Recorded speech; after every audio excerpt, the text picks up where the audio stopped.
Introducing the new one and only Arnold Sports Drink. Wait, is this good for me? Yes, this does help with the health-related components of fitness.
Now you said that this drink helps with the health-related components of fitness.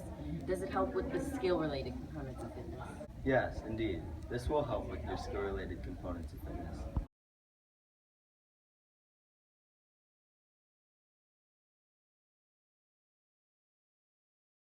Go.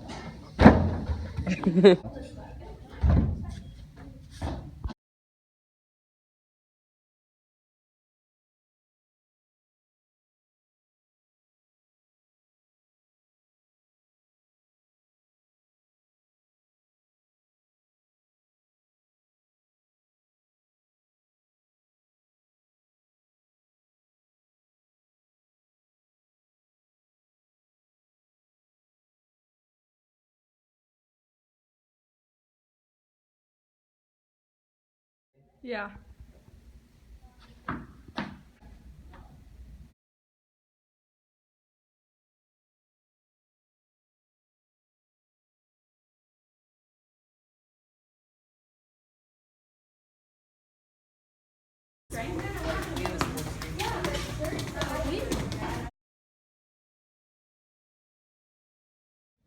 There are three different types of heart rates: target heart rate, resting heart rate, and maximum heart rate.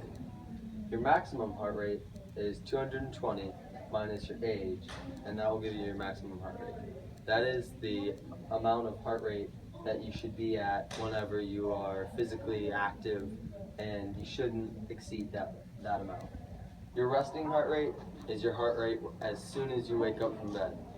Right when you wake up, you check your heart rate by using your wrist or your neck, and then tell you your resting heart rate. And your target heart rate is the heart rate that you should have during exercise. So whenever you're jogging or anything, you shouldn't exceed or be under your target heart rate.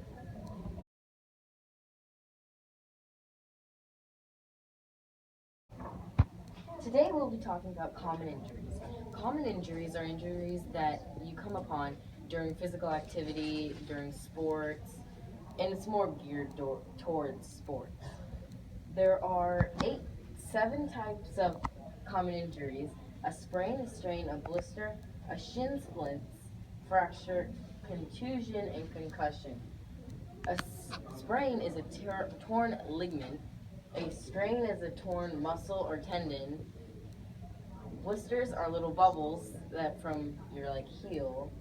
A fracture is when you actually break a bone. A bruise is whenever blood starts swelling up in an area. And then concussion is like a really bad injury that happens to you.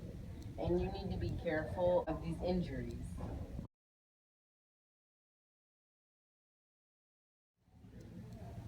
Okay, so today we'll be talking about health risks. Health risks are what happens when you don't participate in physical activity and you just go about your day without any physical activity. This could lead to obesity, smoking, high cholesterol, high blood pressure, inactivity, and stress and tension. All of these health risks could be taken away if you just participate in some physical activity. If it's just a mile walk or a mile run, something that helps you get your heart running daily. This will help you from not getting these risks. These risks can lead to less years of being alive in just general, a more happy like life feeling if you don't have these. But at the same time, these risks also fall upon age, gender, and heredity. These factors affect these risks. If you don't have any problems in your age or gender, then you are able to participate in physical activity, and you're able to not get these up until like a point where you can't be in any physical activity. Eventually, these risks are going to affect you, but if you're able to, from just start now, and participate in physical activity, so that's not going to be a problem in your life. Okay, so one last thing. These five are controllable, and these three just depend on family. They can they can't be controlled, but all of these can be controlled via like or not via like through physical activity.